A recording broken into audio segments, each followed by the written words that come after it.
Hey, welcome back to another episode of Caffeinated CX, where we talk about CX and stuff, all in a hyper caffeinated state. I'm David, your host. I'm the Caffeinated CXO, and, well, this is a bonus episode. So, there you go, a bonus for you. First bonus of the new year. And yes, it is the 6th of January, so if you celebrate, it is the Epiphany. And tomorrow is Orthodox Christmas. So, second Christmas for some of us out there. But anyway, here we go. Before I begin, as always, I'm going to ask you to rate, review, and share this show so we can make the show grow. Yeah. All right. So, this episode is going to be about something that is near and dear to my heart. And it's something that I've been interested in and practicing for a long time now, and that is applying Stoic philosophy and Stoic principles into the contact center space. Now, Stoic philosophy, if you don't know, can basically be boiled down into a couple of sentences where worry about what you can control, don't really worry about what you can't control, right? So have you ever heard the serenity prayer? It's basically that, right?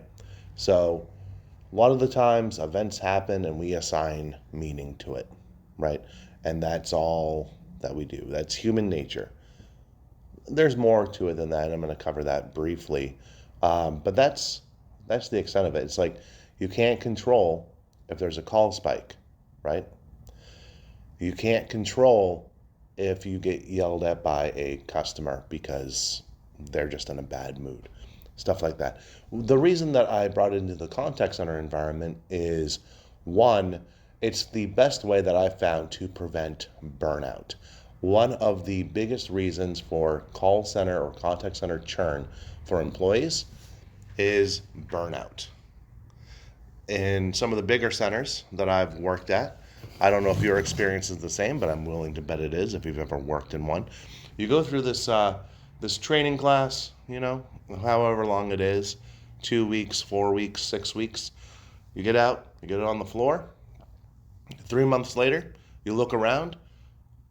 You're the last person from your training group, and everybody else on the floor, they're fairly new because they were in training classes after you. And eventually, 3 months after they start, one or two of them are going to be the same one, or are going to be the only ones left from their training class. And it's just a cycle that goes on and on and on. And one of the main reasons for that is employee burnout. Also, could go into the fact that, a lot of bigger call centers, they're managed by spreadsheet managers. They don't get to know the employees because there's not a good supervisor to employee ratio, or the team leads or the supervisors aren't allowed to get to know the employee. But I implemented this a few years ago into our contact center, and it has profound results. Right now, I'm hovering around a 12% turnover rate. That was from 2022, up a little bit from the year before, where it was like 11%. But still, I'm not too upset about that. So let's talk about implementing Stoicism into the contact center. One, it needs to come from leadership, right? Leadership needs to practice this in front of the employees, right? There's taking responsibility, there's focusing on what you can control, and then there's live with arete. Those are the three major things with Stoicism. Every morning on one of the channels in our Discord group, I post the page of the Daily Stoic by Ryan Holiday just as a screenshot of the PDF I have of it, which is pretty cool. I do that every day. Sometimes on the weekend I will miss a day, so I'll double up on the day after. I'm working on that. That's hard sometimes. So in our onboarding training, we We cover Stoicism. No, it's not like a lecture on 2,000-year-old plus philosophy, but it's a very short segment of our onboarding training. Day one, where we go over the policies, procedures. We cover CX in detail. Like we go over the peak end rule. We go over the line experiment, everything like that. So, but live with arete is the first one I'm going to cover. This is about being your best version in the here and now. If we want to live that supremely happy life, we need to express our best self in every moment. It's about aligning our chosen actions with our deep values. Focus on what you can control. This is the most prominent principle in Stoicism. The Stoics realize that there are things we control and things we don't control. To get to the good life, we should focus on the things we control and accept the rest as it happens. We can't change what already is, but we can choose what to do with the given circumstances. Let's focus on that. Take responsibility. Even if we don't control everything that happens, we must take responsibility for our own lives. Because every event offers an area we control, namely how we judge the event and how we choose to respond.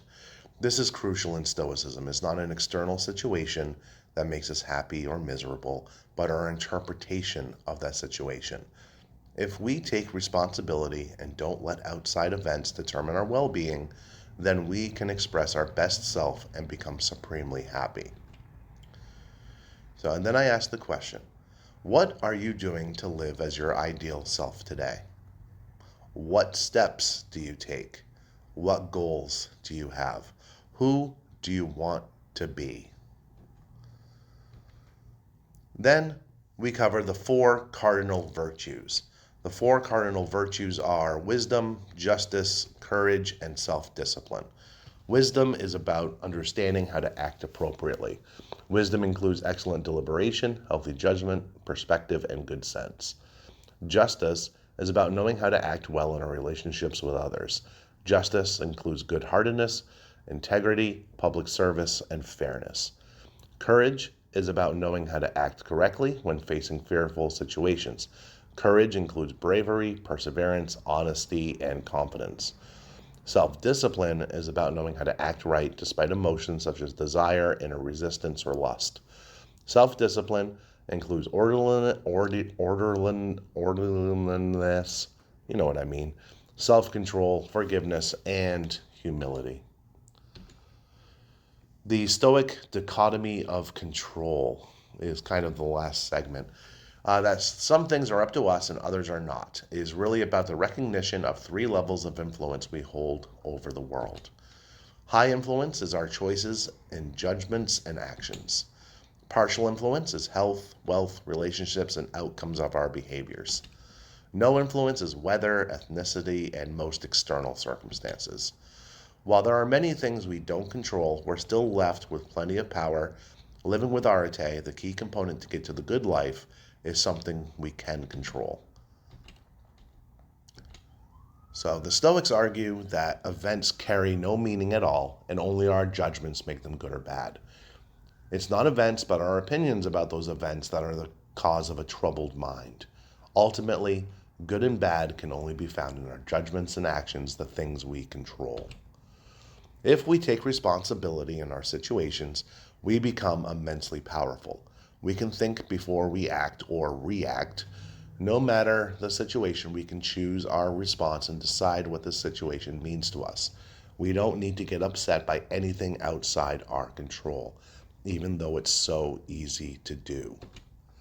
Suddenly, what happens around us doesn't matter so much anymore, and we can choose to align our actions with our best self and act in a wise, serene, and forgiving way. That's why Epictetus, who, if you don't know who Epictetus was, he was a slave who turned philosopher. But he advises to always have 2 rules ready in mind. There is nothing good or bad unless we choose to make it so. We shouldn't try to lead events, but follow them. The lesson here is simple. Resistance is futile, so lower your shields and prepare to become one with the Borg. Never blame other people or outside events for our state of mind, but take responsibility, accept the things as they are, and try to make the best given the circumstances. Stoicism teaches that we're very much responsible for our own happiness and unhappiness. It's not what happens to us that matters, but how we respond. We can refuse to let the hands we're dealt decide over our well-being. The Stoics say that outside events and other people may have the power to affect how and even whether we live, but they don't have the power to ruin our lives.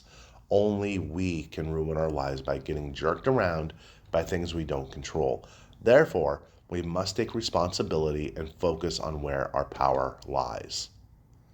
Now, that's part one of the mindset preventing burnout training that we do. So there's more to it, but I just wanted to share that because it is one of the things that has helped me most in life and has helped a lot of the staff in my contact center. So, which is just a really cool thing to have, you know? So, I don't know. Plus, Marcus Aurelius, Seneca, Epictetus, Zeno, all cool cats, and their words of wisdom deserve to be shared with whoever will listen. And you know what? Stoicism might not help you. Stoicism might not help your particular agents or employees or peers, right? But it might, right?